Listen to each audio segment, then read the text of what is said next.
¿Conoce usted el relato bíblico de la Torre de Babel? ¿Ese en el que Dios confunde las lenguas de los hombres y los dispersa, como castigo a su arrogancia? ¿Alguna vez se le ocurrió que podría ser cierto? Pues aunque parezca mentira, hoy voy a mostrarle un yacimiento que parece justificar la creación de esta leyenda. Una edificación misteriosa, arrasada en una guerra santa, que permaneció durante milenios enterrada bajo las arenas. Analizaremos los textos y las evidencias arqueológicas que demuestran que esta historia no fue creada en la Biblia, sino que se conocía desde tiempo atrás. Y le sorprenderá saber cuáles eran los dioses a los que se refiere el relato original. Pero antes de comenzar, recuerda suscribirte a este canal para que no te pierdas un solo capítulo de esta serie sobre ciudades perdidas.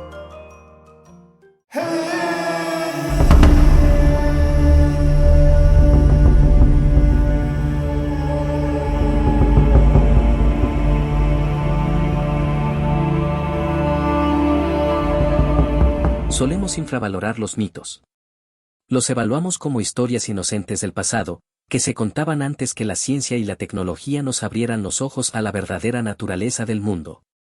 Pero en el proceso olvidamos la importancia que esa información tuvo para cientos de generaciones que la conservaron durante milenios, solo para traerla hasta nosotros.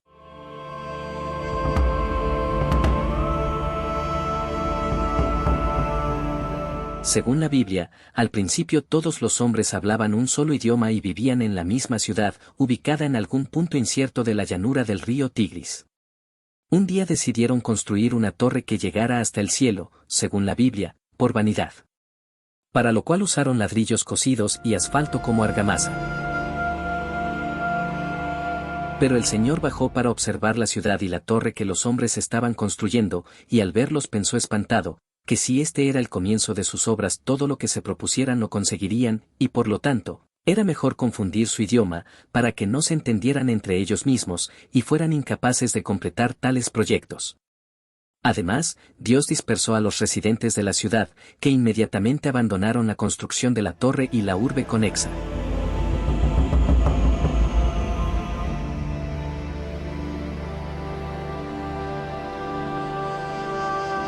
¿Quién sabe? Pero la Biblia no fue el único texto que relata esta historia, y si lo cotejamos con otras evidencias arqueológicas e historiográficas, se revela una crónica coherente que explica el posible origen y transformación de este mito. La primera mención de una torre que se elevaba hasta el cielo aparece en la tablilla de Esagil, una tableta cuneiforme escrita en el año 229 a.C., que se cree es copia de otra más antigua del año 650 antes de nuestra era. En ella se establecen las medidas y características de los Esagil, complejos religiosos dedicados al dios Marduk, deidad principal del panteón babilonio. Sin embargo, hay que aclarar que el texto no dice nada acerca de un enfrentamiento divino o de pobladores siendo dispersados.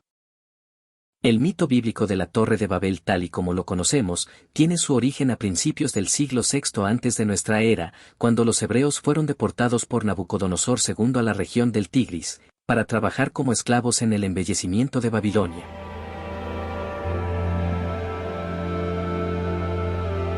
El primer texto en mencionarlo es el llamado Apocalipsis de Baruc, un escrito apócrifo israelita del Antiguo Testamento, atribuido a Baruc, escriba y secretario del profeta Jeremías durante el exilio judío en Mesopotamia, que comenzó en el año 587 a.C.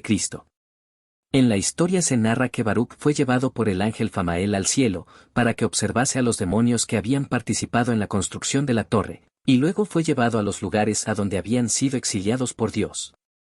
Pero no menciona dónde se encontraba la torre, o a dónde fueron trasladados sus constructores. Entre estos escritos hay un lapso de 60 años, que es muy importante, porque nos ayuda a descartar incontables zigurats destruidos antes o después de esta ventana temporal, que no pudieron ser la Torre de Babel, porque carecen de sustento historiográfico.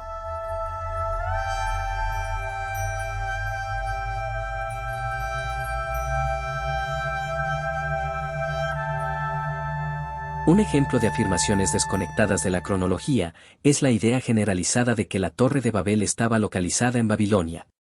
Esta creencia empezó a gestarse alrededor del año 520 antes de nuestra era, con la descripción que hizo Heródoto, en el libro primero de su historia, del sigurat de Marduk en esta ciudad.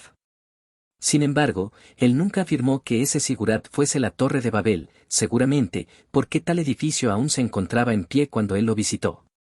De hecho, los judíos de la época no estaban seguros de dónde se localizaba la torre, y es probable que ni siquiera creyeran que se ubicaba en Babilonia, porque en el Midrash, unos textos rabínicos muy antiguos que recopilan interpretaciones expertas de la Torá, se dice que la torre se encontraba en las tierras de Sinar, un territorio muy extenso repartido entre los actuales Irán e Irak. ¿Por qué esos exegetas usarían una descripción tan vaga si la torre hubiese estado en Babilonia? Ellos conocían perfectamente esta ciudad, por ser un espacio histórico crucial en el desarrollo de los relatos bíblicos. Tal vez sea porque ellos no sabían dónde estaba la torre, pues su vinculación con la ciudad de Babilonia empezó a popularizarse solo hasta el año 1170 de nuestra era, cuando un rabino español llamado Benjamín de Tudela publicó un libro sobre sus viajes a Oriente Próximo llamado Sefer Masaoté, que rápidamente se convirtió en un éxito. Tudela carecía de conocimientos históricos o arqueológicos, e incluso localizó la torre en una ciudad distinta a Babilonia, pero aún así, su obra ancló en el conocimiento popular la idea de que la torre estaba en Babel, ampliando el uso de este nombre, ya no solo para definir una ciudad, sino al área de influencia de esta cultura. Por eso es importante limitarse a la ventana temporal que les he mencionado, porque en la larga historia de Sumer se construyeron y destruyeron muchos sigurats, pero la mayoría no cumple con las características descritas en las referencias históricas.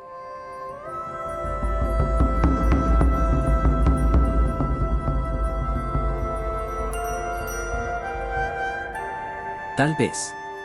Pero me gustaría que fuera usted quien lo juzgue a partir de las evidencias y argumentos que voy a proporcionarle. Chogasanville era un centro religioso del Imperio Elamita, fundado hacia el año 1250 a.C. por el rey Untaz Naprisa en la ruta entre Ansan y Susa, en la actual Irán. Se han encontrado un gran número de templos y santuarios en este lugar, pero el monumento más importante es su extraordinario sigurat, construido según un método único para esa época, donde las tradicionales terrazas superpuestas son reemplazadas por pisos encajados verticalmente, lo que le da una apariencia más parecida a una torre, que las pirámides truncadas propias de los sigurats. Su fachada estaba cubierta de terracota azul y verde, y su interior decorado con vidrio y mosaicos de marfil. Por su importancia para la comprensión de la historia persa, las ruinas de Chogasanville fueron declaradas Patrimonio de la Humanidad por la UNESCO en el año 1979.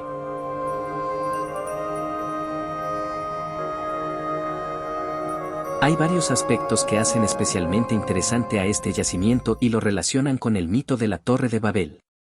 El primero es el aspecto geográfico. Aunque la Biblia no lo menciona directamente, desde tiempos antiguos la tradición ha considerado a Nimrod como el constructor de la Torre de Babel, dado que la torre fue edificada en su territorio y durante su reinado. Su imperio comprendía Babilonia, Uruk, Akkad y las tierras del Sinar, también conocida como las tierras de Nimrod, en Génesis 10, y en los libros de Crónicas y Miqueas. Es precisamente en las tierras de Sinar, o Seenan como lo llama el Midrash, donde se encuentra Chogasanville, que además fue construido en una época en la que, de acuerdo a las referencias bíblicas, Nimrod aún vivía y deambulaba entre los hombres, entre el año 1200 y 1500 a.C.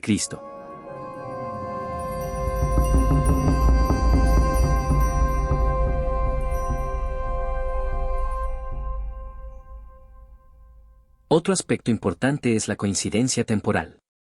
Como hemos mencionado, la Torre de Babel tuvo que ser destruida en el lapso existente entre lo relatado por el Esagil, alrededor del año 650 a.C., y el Apocalipsis de Baruch del año 587. Pues Chogasanville fue destruida en el año 640 a.C.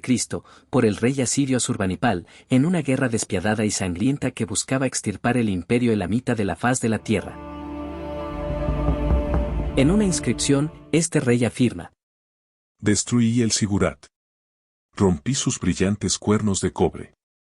Sus joyas y riquezas, sus muebles, y sus sacerdotes, traje como botín a la tierra de Asur. Reduje a la nada los templos de Elam, sus dioses y diosas, los dispersé a los vientos. En las arboledas secretas exilia a sus gentes, donde ningún forastero ha pisado jamás.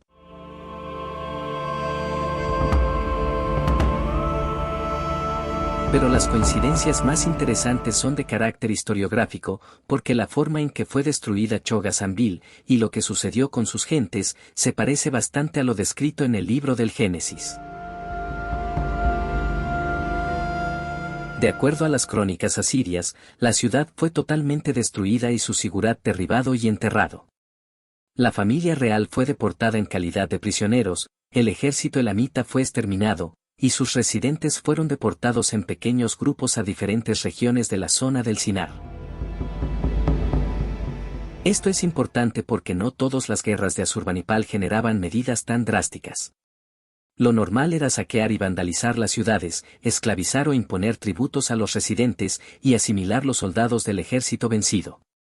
Pero en Elam fue distinto porque Asurbanipal culpaba a los elamitas de la muerte de uno de sus hijos, y antes de partir al combate, juró masacrarlos y exiliarlos fuera de su territorio.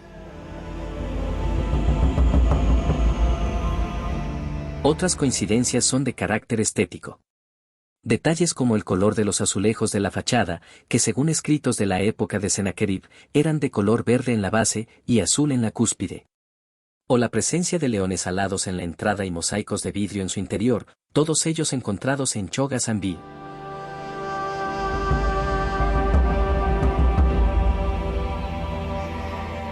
Probablemente, los judíos antiguos la escucharon de los caldeos durante su exilio en Babilonia entre el 587 y el 530 a.C. En esa época, la historia de la masacre de Elam era un hecho relativamente reciente y de amplio conocimiento, pues Asurbanipal ordenó tallar, henchido de orgullo, las barbaridades que había cometido contra los elamitas en numerosas tablillas.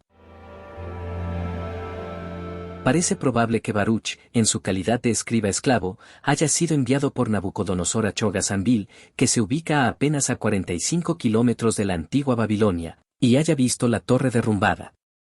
También parece posible que haya visitado la periferia exterior del imperio y conociese a los descendientes de los elamitas, descubriendo con asombro que esas personas hablaban lenguas totalmente distintas, porque después de 60 años y 2 generaciones de por medio, habían olvidado la lengua original de sus padres y habían sido absorbidos culturalmente por los pueblos a donde los habían enviado.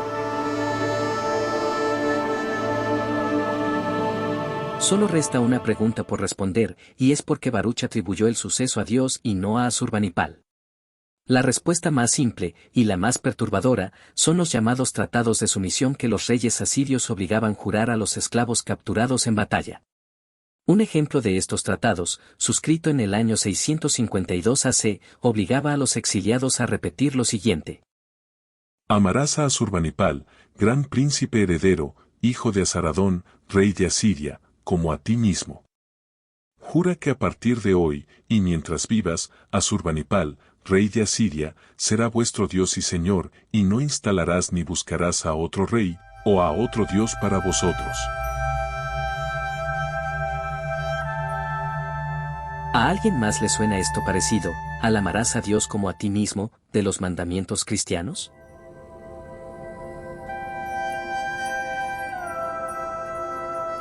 Es probable que los cristianos de la época supieran que la referencia a Dios del texto de Baruch correspondía a otro Dios, a Nabucodonosor, pues todos ellos habían sido obligados a prestar el mismo juramento. Y una pista de ello la ofrece el nombre del ángel que llevó a Baruch hasta la torre, Famael, un ángel muy extraño para estar asociado a Yahvé, pues con este nombre se conoce a Lucifer, el ángel que se enfrentó a Dios antes de la creación del hombre. ¿Acaso no es incoherente que Baruch, que era el escriba de un profeta y conocía perfectamente las diferentes denominaciones del demonio, escogiera precisamente este nombre para designar al ángel que Dios le envió? Sospechoso.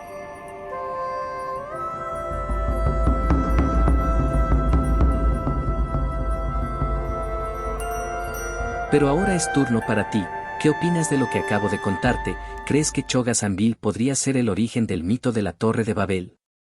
¿Crees que la Biblia es un documento histórico que oculta fragmentos de verdad en metáforas espirituales? Deja tu opinión en la caja de comentarios, y si el video te gustó, no olvides darle like y compartirlo con tus amigos, para que más personas conozcan las raíces de una de las principales religiones. Y si te apasiona la historia y te encantan los enigmas arqueológicos, no olvides suscribirte a este canal, porque subimos videos todas las semanas con los aspectos más interesantes de las memorias humanas. Nos vemos en el próximo video, chao.